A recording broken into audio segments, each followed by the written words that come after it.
ஒரு நிமிஷத்துல அம்மன் கதை வரப்போகுது என் சொந்தங்களே. நம்ம அம்மா பார்வதி தேவி எப்போதுமே மனசுல சிவ சிந்தனையோட சின்ன வயசுல இருந்து பெரியவங்க ஆகிற வரைக்கும் சிவ பூஜையிலேயே ஈடுபட்டு இப்படி தவம் செஞ்சிட்டு இருக்கும்போது திடீர்னு சிவபெருமானை தன் கனவுல பார்க்குறாங்க அந்த அம்மா. உடனே அவரை கல்யாணம் செஞ்சுக்க ஆசைப்படுறாங்க. எப்போ பார்த்தாலும் அவர் நினைவாகவே இருந்தாங்க. அப்படி இருக்கும்போது திடீர்னு ஒரு நாள் சிவன் வந்து அவங்களுக்கு காட்சி தந்தாங்க. இப்போ அவர் என்ன சொன்னாருன்னா, அம்மா நீ என் மேலே வைத்திருக்கும் பக்தி சாதாரணமில்லை. நீ என்னை கல்யாணம் செஞ்சுக்கணுன்னா அதற்கான தவம் கடினமானது. நீ முயற்சி பண்ணால் அந்த முயற்சிக்கு நானே கணவனாக வருவேன் என்று சத்தியம் செய்து கொடுத்தார். உடனே அந்த அம்மாவுக்கு ரொம்ப சந்தோஷமாயிடுச்சு. அப்புறம் அந்த நாள் முதல் அவர் எடுத்த முயற்சி சாதாரண தவம் இல்லைங்க. மழை வெயில் சாப்பிடாம யார்கிட்டையும் பேசாமல் ஒரே நோக்கம், அவங்களுக்கு சிவன் அருளுக்கு தகுதியாகணுங்கிற நோக்கம் மட்டும்தான் அவங்க மனசில் நின்றுட்டு இருந்தது. சிவன் மேலே பித்து பிடித்தவர்களாக ஆனாங்க பார்வதி தேவி.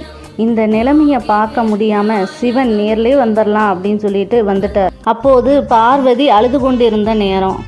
சிவன் வரமாட்டாரா, என்னை கல்யாணம் செஞ்சுக்க மாட்டாரான்னு பக்தியால் அழுதுட்டு இருந்தாங்க. அப்போது பின்னாடி நின்று சிவன் கண்ணை தொடச்சி விட்டார். பார்த்தோன்னே அம்மா கண்ணு கலங்கிடுச்சு. கட்டி தழுவிக்கிட்ட சிவன் வந்து என்ன சொன்னாருன்னா, உன் தவம் என் இதயத்தை உருக்கியது, இனி நீ தான் என் துணை என்று சொல்லி அவரை மகிழ்வித்தார். அதன் பிறகு 3 லோகங்களும் சேர்ந்து சாட்சியாக வைத்து முனிவர்களின் முன்னிலையில் கோலாகலமாக ஆடம்பரமாக சிவன் பார்வதி கல்யாணம் நடந்தேறியது. அதுக்கு பிறகு சிவன் மக்களை பார்க்க போனார். அப்போ வந்து மக்கள் அழுது கொண்டு இருந்தாங்க.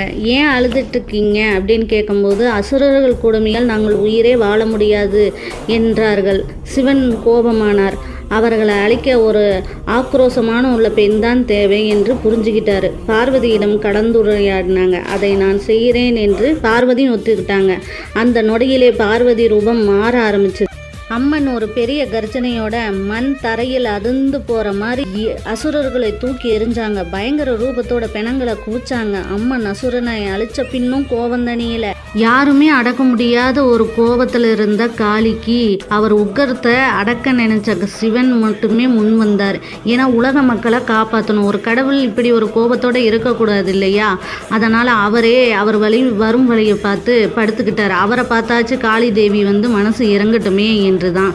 ஆனால் சிவனுக்கு வலி தாங்க முடியல. இருந்தாலும் தன் மனைவிக்காக அதை பொறுத்து கொண்டார். உடனே கீழே பார்த்த பார்வதிக்கு உடனே ஒரு வருத்தம்.